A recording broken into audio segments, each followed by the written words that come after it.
la mécanique universelle. Alors aujourd'hui nous sommes toujours, non pas toujours en fait, nous sommes le 3 juin 2022. Je continue ma lecture de ce livre, Les religions, Hervé Rousseau. Lecture et digression à partir de la lecture. Voilà. Et surtout dans la partie qui s'intéresse à la finalité de l'humanité, aux fins dernières, à la téléologie. Et c'est en lien avec mon site mécaniqueuniverselle.net dans lequel j'essaie de démontrer que l'humanité est effectivement destinée à atteindre son ultime perfection. Voilà. Je vous renvoie à cette chose-là. Et donc, à la lecture de ce livre sur les religions, j'essaie de voir un petit peu de préciser à chaque fois un petit peu ma théorie. Voilà, en m'appuyant sur les propositions des spiritualités, des grandes spiritualités. Alors là, c'est le chapitre 3, le salut comme participation à la vie divine. Dans la première partie, nous avons vu le judaïsme et ensuite le zoroastrisme, qui est très proche finalement c'est un monothéisme aussi apparemment, et qui pense qu'à travers la lutte entre le bien et le mal se développe, l'humanité atteint son paroxysme en fait. Donc je commence ma lecture et mes digressions. La prière, la bonne religion révélée par Zoroastre, l'action droite sont les armes du croyant dans sa lutte ici-bas. Après la mort, il traverse le passage du trieur, le pont Simbat, où, jugé selon son mérite, il est jeté en enfer ou bien accède au paradis, où règne Ahura Mazda, et jouit de l'intégrité et de l'immortalité. L'âme du juste gratifiée de l'immortalité les torture à jamais pour le méchant. Voilà. Ce genre de créativité spirituelle, on va dire, on va l'appeler comme ça,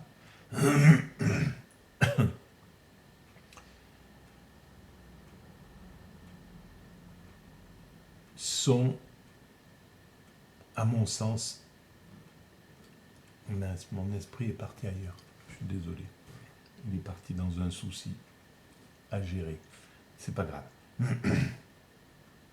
Donc,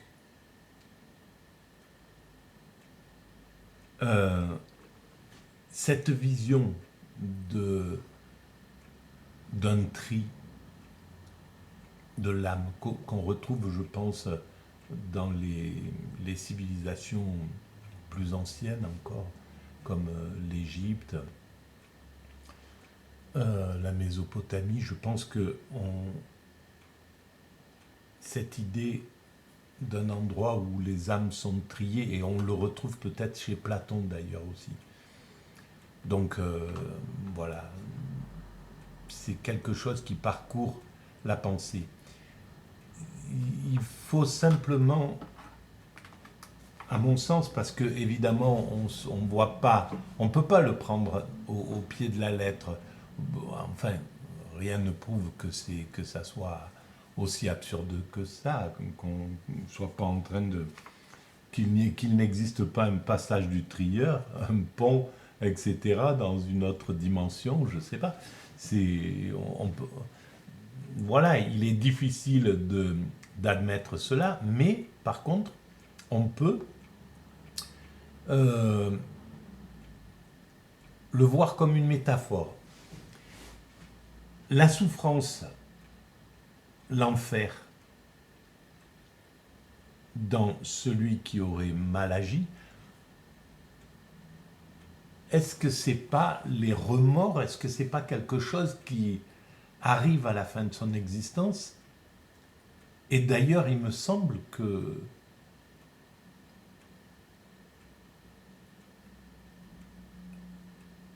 on peut expérimenter ça en vieillissant. Des choses qui ont été mal vécues, des loupés, des remords qu'on pourrait avoir, reviennent comme ça, traversent l'esprit. À un certain âge. Et certains amènent une sorte de souffrance. De toute manière, le remords ou les regrets, c'est toujours un petit peu de la souffrance. Donc, il est possible que, à la fin de son existence, ces choses-là remontent et ça engendre un certain type de souffrance dans l'esprit. Et donc, c'est une sorte d'enfer, mais c'est un enfer intérieur. C'est pas, voilà, c'est pas l'enfer tel qu'on pourrait se le représenter, tel que les générations de spirituels l'ont donné à se représenter, certainement pour maîtriser l'être humain. Hein. C'était pour engendrer une certaine crainte et l'empêcher d'abuser ses congénères, le maximum. En fait, pendant ces millénaires de craintes qui ont été induites dans l'esprit de l'homme, ça a été extrêmement positif et nécessaire pour conduire l'homme à maîtriser de mieux en mieux sa tendance à maltraiter autrui, à abuser ses congénères, etc., à thésauriser les richesses, à faire, etc. Donc il y a quand même quelque chose qui est de l'ordre de la logique physiologique. L'enfer, c'est le remords, si on agit vraiment mal, pour celui qui aurait... Ça me rappelle d'ailleurs un film de Woody Allen, je ne me rappelle plus le titre, c'est un homme qui commet un crime ou fait commettre un crime, et en fait les remords le torturent complètement. Et je pense que pour 90% de la population, c'est invivable, ces remords-là. Après que 10% de la population arrive par le déni ou par la mauvaise foi, etc., à vivre avec ça, c'est possible. Mais ce n'est pas la généralité. La généralité humaine souffre, c'est son enfer de se comporter vraiment mal, quoi, de faire quelque chose de vraiment grave, gravissime. Voilà. Alors,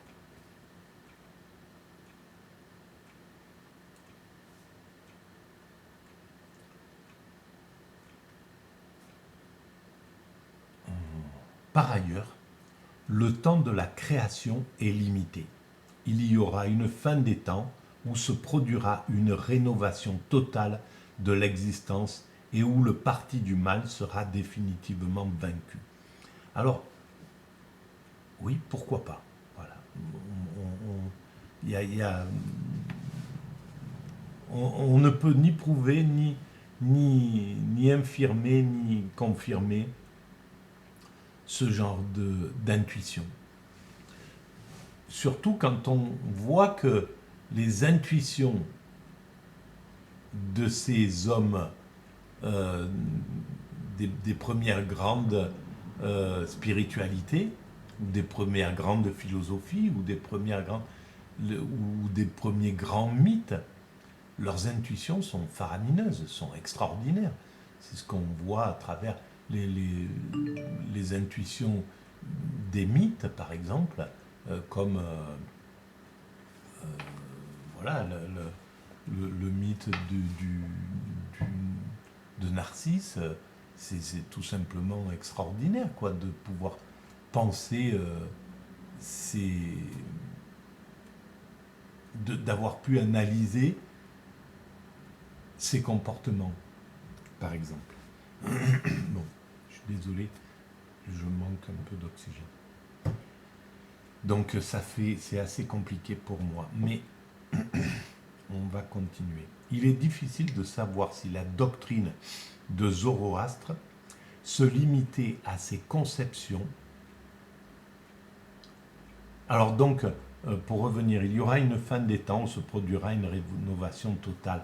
Donc voilà, la fin des temps, ben, c'est ce que j'essaie de développer de façon pragmatique sur la mécanique universelle. L'humanité est sortie des primates et on est à un point de l'évolution. Si on trace une ligne et qu'on continue à faire évoluer tout ce qu'on fait évoluer, on atteint un espace de perfection où l'humanité aura entièrement perfectionné tout ce qu'elle cherche à faire à perfectionner, tout ce qu'elle perfectionne progressivement.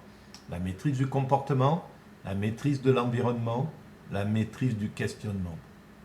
Voilà, ces trois grandes lignes, nous les travaillons constamment. L'humanité travaille constamment ce genre de choses. Alors ça n'empêche pas qu'il y a des périodes de recul, voilà, comme on connaît peut-être depuis le néolibéralisme. Mais en même temps, une partie de ce néolibéralisme a projeté en avant l'évolution, la mondialisation, etc. Et une partie engendre un certain recul dans le bonheur, dans la paix, dans le respect d'autrui, voilà, dans la spiritualité, etc. Il est difficile de savoir si la doctrine de Zoroastre se limitait à ses conceptions relativement simples. La doctrine tardive des Mazdéens est beaucoup plus complexe et l'on ne sait s'il s'agit d'une simple explication ou d'un infléchissement. En effet, le dualisme s'y présente comme cosmologique et métaphysique. Il y a deux principes éternels et antagonistes, Ormazd et Ahriman, qui produisent chacun une création. Notre monde est un mélange de deux créations bonnes et mauvaises. Pour l'instant, c'est ça, pour l'humanité. Et ça concerne que l'humanité, parce que dans le règne animal, ces valeurs ne montent pas à la conscience, bon, mauvais. Ça reste au niveau de l'instinct, ça existe. C'est le bien et le mal que nous avons fait évoluer vient d'un principe qui est déjà présent dans la nature. Le fait que l'être humain, que l'animal arrête sa violence quand le dominé fait acte de soumission, qu'il n'use pas complètement de sa force alors qu'il en aurait les moyens pour massacrer tout ce qui passe, je ne sais pas, pour agir vraiment mal, même si cet instinct, il est basé sur l'économie d'énergie ou sur n'importe quoi, peu importe sa base, en tout cas, c'est ça. Ça empêche le gorille, le dominant gorille, de maltraiter gratuitement ses congénères, par exemple. Voilà. Donc, il y a une morale instinctive déjà présente. Et la morale humaine décline de cette morale instinctive. Je vous renvoie à la lecture de la mécanique universelle où je développe cela. Le temps est à la fois cyclique et linéaire. Il y a la grande année de la création qui ne se répétera pas. C'est le temps limité de 12 000 ans par rapport au temps illimité ou éternité. Alors, ce qui est intéressant, c'est que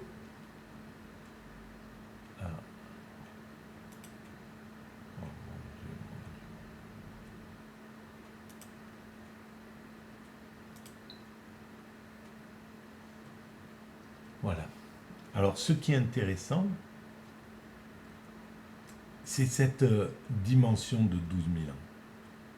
Parce que c'est pas quelque chose d'anodin. Ils auraient pu... ces hommes qui ont pensé ces grands cycles, ils n'avaient pas une vision sur 1000 ans, ce qui pouvait se passer sur 1000 ans. Nous, on sait maintenant. 1000 ans, on voit à quoi ça correspond. 2000 ans, on voit à quoi ça correspond. 5000 ans, 7000 ans, etc. 10 000 ans, on sait à quoi ça correspond. 100 000 ans, on sait à quoi ça correspond. Parce qu'on a acquis des connaissances que n'avaient pas ces êtres humains. Et nos frères humains.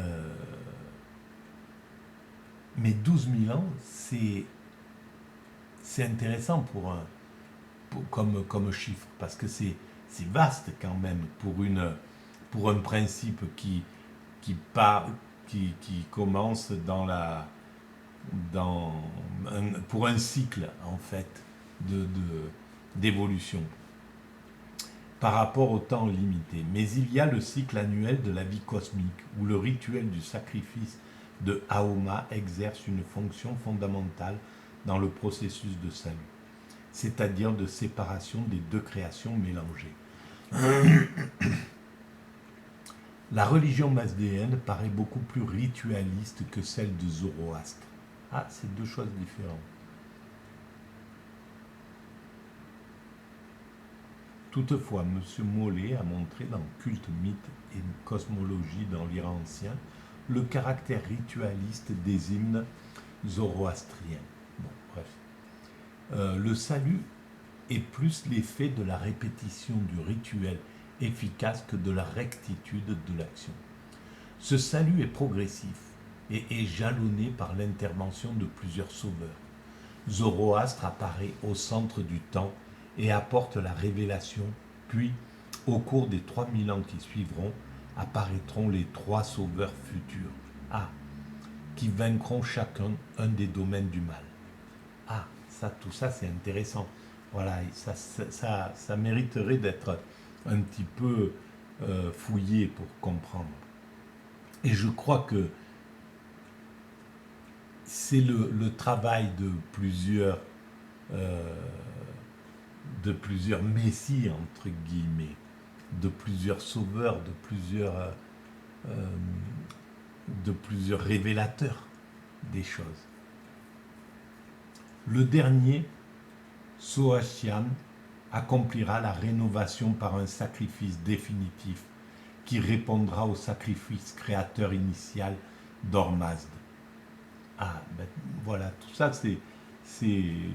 ça serait intéressant de voir, de bien comprendre ce qui a été dit pour en disséquer les métaphores, en tenter d'en expliquer les métaphores. Ainsi, le mazdéisme intègre la conception cyclique et archaïque du temps et du sacrifice dans une conception linéaire du temps et de l'histoire. Si la doctrine de Zoroastre apparaît assez proche du judaïsme, le mazdéisme tardif s'en distingue nettement. Toutefois, il apparaît probable que le mazdéisme a influencé le judaïsme tardif sur deux points: la conception de la vie éternelle et de la résurrection des corps, et l'opposition entre Dieu et Satan. Alors voilà, c'est très possible. De toute manière, cette porosité entre les cultures, elle est évidente, bien sûr. Les gens voyageaient depuis tout le temps, ils voyagent. L'être humain, il est curieux, il voyage. Et c'est là où on a une mauvaise vision de l'immigration, des migrants, de ceux qui veulent venir, parce qu'on croit qu'ils veulent venir profiter de ci, de ça, etc. Bon, bref. Mais en fait, cette motivation, je l'ai vue quand j'ai interviewé mon père à la fin de sa vie. Je lui ai demandé qu'est-ce qui le motivait quand il avait 20 ans, 18 ans, de venir travailler en France, passer la frontière au risque de sa vie, parce qu'il passait à travers la montagne enneigée. Il y avait, enfin, c'était interdit, hein, comme maintenant. Et en fait, il m'a dit, on était jeunes, on avait envie de voir du pays, on était curieux. Il y avait, il y avait les médias déjà qui parlaient de tout ça. Lui, il est né en 1904, il était né en 1904. Donc en 1914, 15, en 1920, il lisait les... Voilà, il suivait l'actualité, il voyait que des choses se faisaient. Marconi reliait l'Amérique à l'Europe par le téléphone, enfin pas le téléphone, mais le télégraphe. Bon, l'aviation commençait, la voiture commençait. Il y avait dans les journaux, il parlait des pays, des autres pays, de l'Amérique, de la France, de la Suisse, voilà, enfin. Euh, donc, il était légitime que ces jeunes hommes aient envie d'aller à la découverte. Et c'est exactement ce qui se passe avec les jeunes Africains, les jeunes Arabes, les jeunes de tous les continents qui veulent aller visiter, qui veulent aller voir, qui veulent... D'autant que certains pays ne permettent même pas à ces jeunes de faire du tourisme. C'est une honte d'ailleurs qu'il y ait une partie de l'humanité qui peut voyager, aller se balader sur toute la planète, et une autre partie qui n'en a pas ni les moyens, ni peut-être même l'autorisation. C'est absolument incroyable, quoi. Quand on va vraiment mettre le doigt là-dessus, pour l'instant, les médias sont que dans l'injustice, donc ils s'occupent que d'eux-mêmes, des dominants, des élites, donc ils n'ont pas le temps de regarder vraiment les obscénités de l'humanité. Ils les regardent un peu de temps en temps, voilà, ils font un minimum syndical, mais en fait, ils parlent que d'eux-mêmes. Ils s'auto-congratulent, et donc, ils passent à côté de ce qui est... Ça, c'est un scandale absolu de ne pas permettre à un être humain de pouvoir bouger sur cette planète et de lui montrer à la télévision que tout ça, ça existe, quoi. C'est torturant, carrément. C'est vraiment de la torture. C'est vraiment mauvais. Voilà. Je le ressens vraiment comme ça. Et donc, il y a cette curiosité, en fait.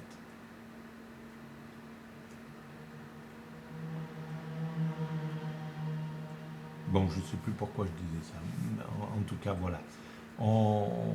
Je continue. Là, on attaque le christianisme. Le christianisme repose sur la même conception du temps que le judaïsme. Toujours dans cette analyse de l'évolution vers une sorte de perfection. Le temps est fini et linéaire. La différence essentielle est que le royaume de Dieu n'est pas à venir mais réalisé, du fait que le Messie attendu est venu en la personne de Jésus de Nazareth. Avec lui, le royaume a commencé, mais ce n'est pas un royaume temporel et restreint au peuple juif, c'est un royaume mystique et universel. Mais pour le peuple juif, c'est exactement la même chose. Donc c'est pas restreint au peuple juif, c'est universel également. Et oui, et bon, ben on peut accepter cette vision aussi, que à partir du Christ, on est rentré dans la fin de l'humanité. Voilà, ça fait 2000 ans, et peut-être que voilà, il faut que cette finalité mettra 3000 ans pour atteindre sa perfection. Peut-être qu'il faudra encore aussi 800, 900 ans, ou je ne sais pas, peu importe. En tout cas, c'est une possibilité. Mais c'est peut-être il faut plusieurs messies, peut-être qu'il faut plusieurs, euh, voilà, plusieurs travailleurs de l'humanité pour atteindre cet état-là. Voilà. Et je pense plus les choses comme ça. Je ne peux pas concevoir que le Christ soit le seul, qu'à partir de là, ce soit le...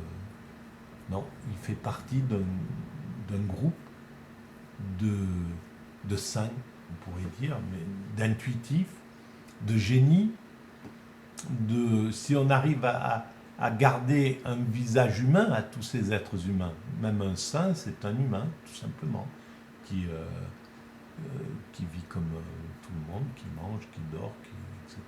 Voilà.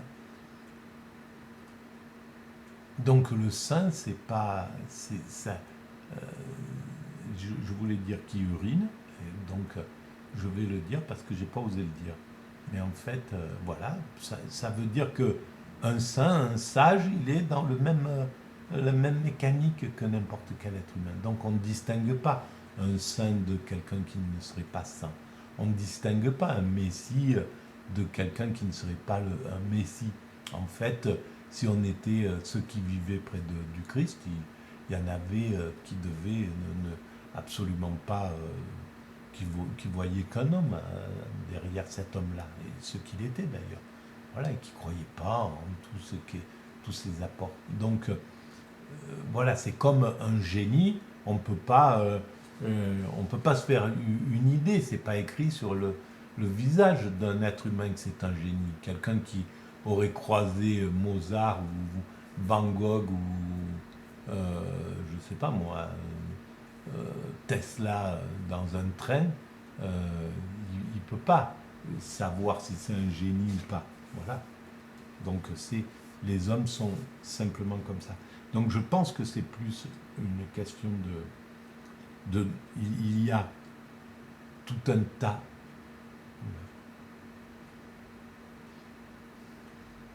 On a déjà vu que la notion essentielle du christianisme était l'incarnation.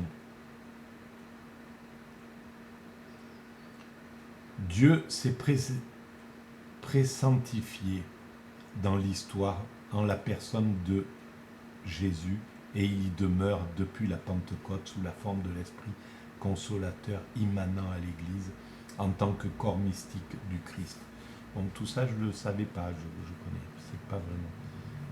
Donc voilà, c'est une explication, on peut le voir comme ça. Le problème de ces versions, c'est que elles conduisent un petit peu à dénier aux autres, par exemple à ceux qui viennent après, l'islam, un intérêt, quoi, une logique. Si on est dans la religion juste, la religion vraie, on ne voit pas ce qui nous rassemble avec les autres, ce qui fait que l'islam est la sœur du christianisme, la fille du judaïsme, que le christianisme est la fille du judaïsme. On ne voit pas tout ça à ce moment-là.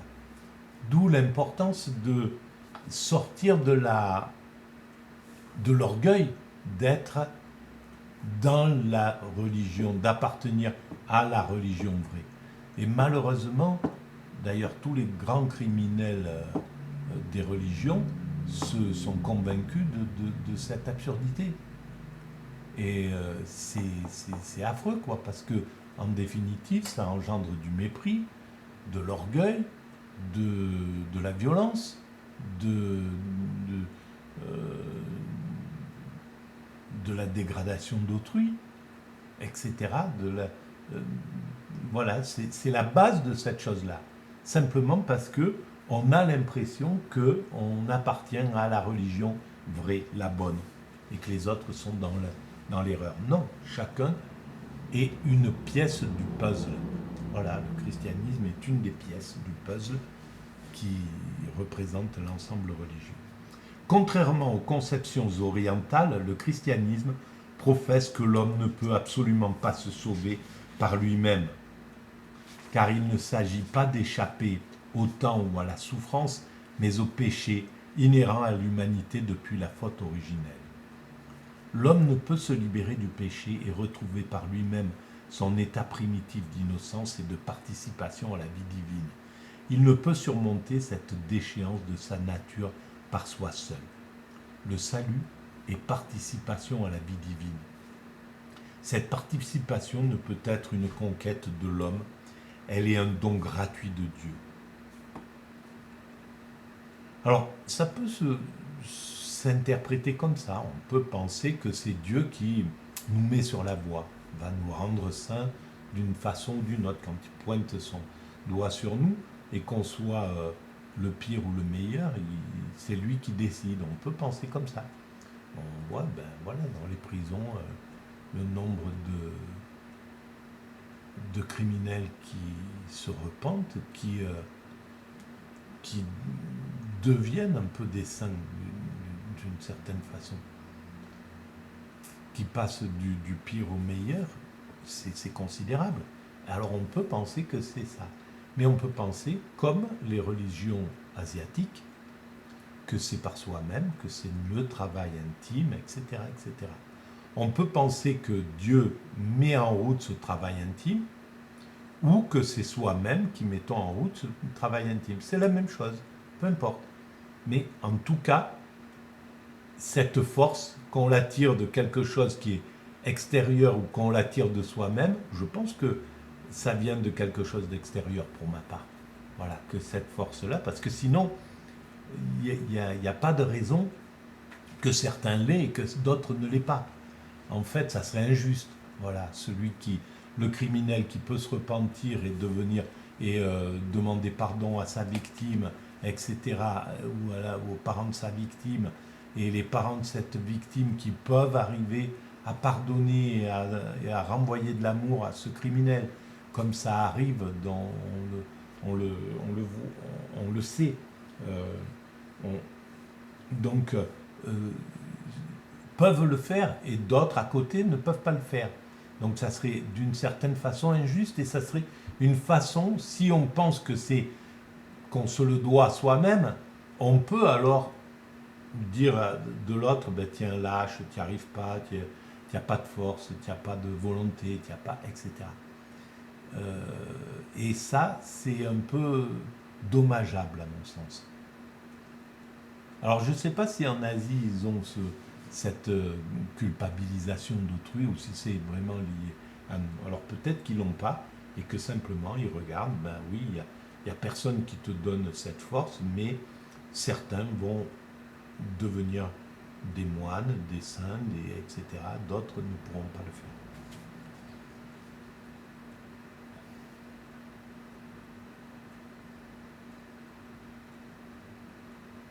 Alors donc, elle est un don gratuit de Dieu, mais il faut d'abord que l'homme ait été délivré de l'esclavage du péché et rendu libre. Et cela, c'est l'œuvre du Christ. Par sa mort, le Christ s'est identifié à l'humanité et a assumé son péché et l'a restauré. De même que c'est par un acte unique auquel tous les hommes participent que l'homme s'est perdu. De même, c'est par un acte unique auquel peuvent participer tous les hommes que l'homme a été sauvé. Par l'incarnation, la mort et la résurrection du Verbe de Dieu. Bon, on peut bien voir que ce sont des métaphores qu'on doit comprendre les métaphores. Par exemple, voilà, c'est à partir du péché originel. Donc, si on peut imaginer un couple qui serait là, quand on comprend Darwin, on a du mal avec ça. On peut voir simplement que c'est une métaphore, mais c'est une métaphore extraordinaire. Deux êtres humains sont là, ils n'ont pas conscience de leur nudité, ils n'ont pas conscience du péché, comme les primates naturels n'ont pas cette conscience, parce que nous-mêmes, nous n'avions pas cette conscience quand nous étions des primates naturels.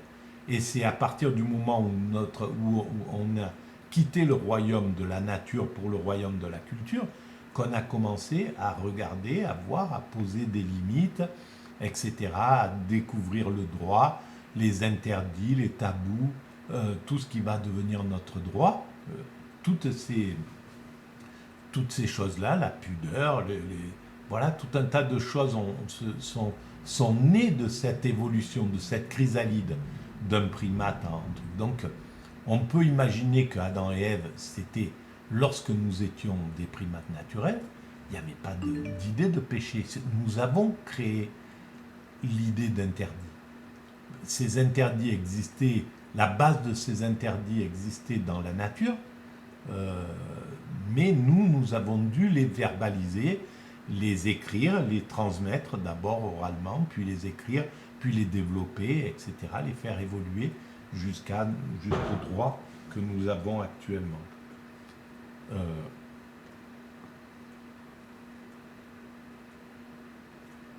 Donc, je suis désolé.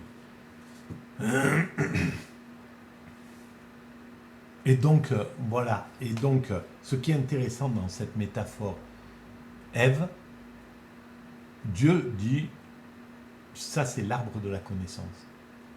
Il ne faut pas aller manger le fruit de la connaissance. N'allez pas le faire. Il a fallu cette transgression, donc il a fallu poser une première transgression basique. C'est là où c'est extraordinaire comme métaphore, comme créativité, cette idée de Adam et Ève, le paradis, etc. Donc, la curiosité de l'homme, de ces deux premiers primates, on va dire, qui vivaient dans une sorte de paradis, sans se poser de questions, sans avoir de complexe, etc., qui était ce qui n'est pas le cas, effectivement. Voilà, chez les primates, c'est pas le paradis. Par contre, il n'existe pas d'interdit, de tabou vraiment formulé, etc. Ils n'existent pas sous cette forme-là. Mais c'est en allant décrocher cette pomme, ce fruit de l'arbre de la connaissance, donc d'aller croquer dans la connaissance, donc de choisir de rentrer dans la connaissance, dans le questionnement, dans la conscience, dans le fait de vouloir connaître son état, qui sommes-nous, d'où venons-nous, où allons-nous, de nous poser toutes ces questions. En faisant ça, on est sorti de ce paradis originel qui était la nature, où on ne se posait pas ces questions-là. Mais c'est l'acte fondateur, on devait le faire. Donc, le fait que Dieu dise c'est interdit, c'était pour qu'on le transgresse. C'était pour qu'on puisse poser la première transgression, le premier interdit transgressé, le premier péché, la première malversation, on va dire, qui va faire qu'à partir de là, on a maintenant un livre de 1000 pages qui est le droit, tous nos interdits, tout ce qu'on ne doit pas faire, on ne doit pas, etc., et qui ne cesse d'évoluer pour contraindre l'homme à ne plus être un loup pour l'homme. Et donc c'est vraiment incroyable comme puissance d'imaginaire. Et c'est là où l'intuition, prendre l'intuition comme on a un petit peu l'image de l'intuition, quelque chose qui vient comme ça, mais qui n'aurait rien de mystique, ça me paraît léger par rapport à la beauté de ces intuitions, quoi. Et à partir du moment où on part dans la connaissance, on sait que, voilà, il y a des choses qu'on ne peut pas faire. On voit la nudité, donc la sexualité va être codifiée, etc. Il y a des choses qu'on ne devra pas faire, etc. On n'aura pas à rester sous le regard permanent de l'autre, etc. Voilà, il y a un temps pour ça, il y a un temps pour agir, pour comprendre, pour apprendre, pour travailler, etc., pour développer l'humanité. On n'est plus des primates qui nous contentons de manger, de dormir, de copuler, voilà, etc. On passe dans une autre dimension. Et cette dimension, l'homme, elle a un sens pour le divin. Nous, on explique le divin. L'humanité est là pour mettre en lumière la création. C'est quand même incroyable qu'on ait cette vocation-là, que c'est tout simplement, voilà, la création est une pure merveille, tout simplement. L'homme ne se sauve pas, Dieu sauve l'homme, et ceci une fois pour toutes. Par son sacrifice, le Christ a rendu possible à tous les hommes restaurés dans leur liberté la participation à la vie divine, et non pas simplement une expérience de l'éternité de l'âme. Cette participation n'est pleinement vécue qu'après la mort. Elle est une espérance. Même les mystiques n'expérimentent pas leur salut. Et pourtant, je pense que si. Ils pressentent ce qu'ils pourraient être. Oui, ils pressentent, oui. Parce que, si, d'accord, même les mystiques n'expérimentent pas leur salut. Ils l'expérimentent, mais juste pour pressentir. On ne peut pas être dans l'extase permanente. Même si on atteint l'extase, et donc à partir de cette extase, on peut pressentir ce qu'est le salut, ce qu'est Dieu, en somme, ce qu'est l'amour absolu, ce qu'est la perfection.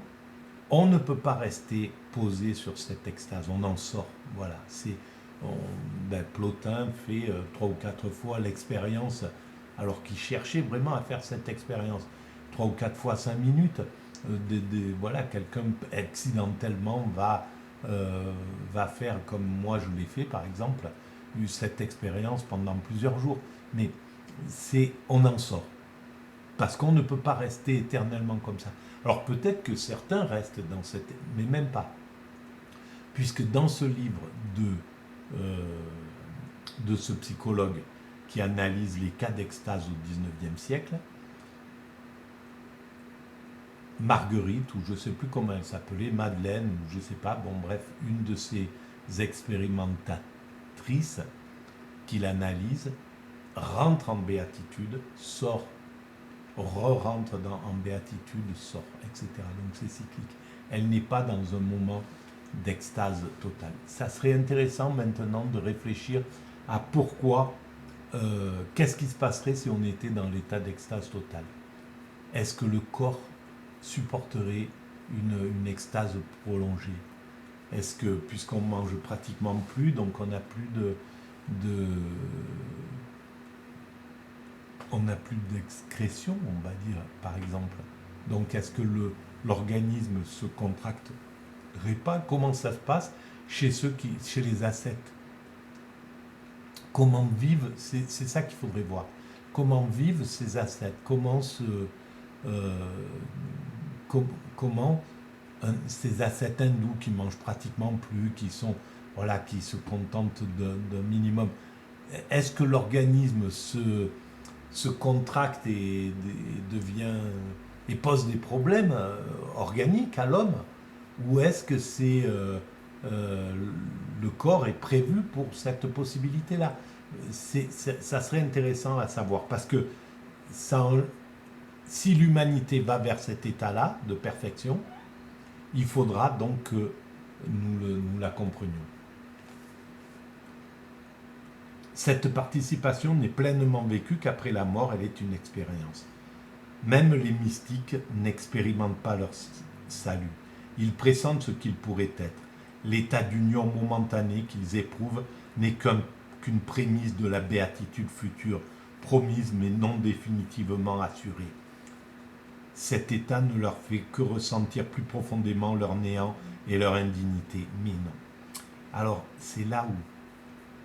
Pourquoi je démontre sur la mécanique universelle que tout être humain, quand il meurt, tombe dans l'état d'extase. On ne peut pas ne pas tomber en extase quand on meurt. Tout être humain passe par l'extase. Après, je ne sais pas ce qui se passe, mais dans les derniers moments de son existence, il rentre en état d'extase. Je démontre pourquoi. Tout simplement parce qu'il lâche prise. Il y a un moment où l'homme, l'esprit de l'homme, sait qu'il ne peut plus faire autrement, qu'il est parti, que c'est irréversible, qu'il est dans le processus de mort. Et quand il lâche prise, il n'est plus, il rentre dans l'état d'immédiat. Il est dans un état d'immédiat absolu. Et dans cet état-là, il est dans l'état d'extase. Et dans l'état d'extase, il n'y a plus la peur de la mort. Et dans l'état d'extase, il y a l'amour absolu. Il y a la sensation d'amour absolu. Donc, dans cet état, pourquoi on passe par cet état-là? Pourquoi l'humanité passe forcément par cet état-là? Ça, c'est quand même assez merveilleux. Voilà. Si ça ne donne pas du crédit aux livres sacrés et aux intuitions sacrées et à l'idée qu'il y a du divin, eh ben, je ne sais pas ce qu'il vous faut, mes petits amis. Voilà. L'alpha et l'oméga du christianisme, c'est l'amour comme moyen d'union de Dieu et de l'homme. Bon, je vais arrêter là et je reprendrai plus tard parce que là, j'ai déjà la vidéo est assez longue. Merci de votre écoute. À très bientôt.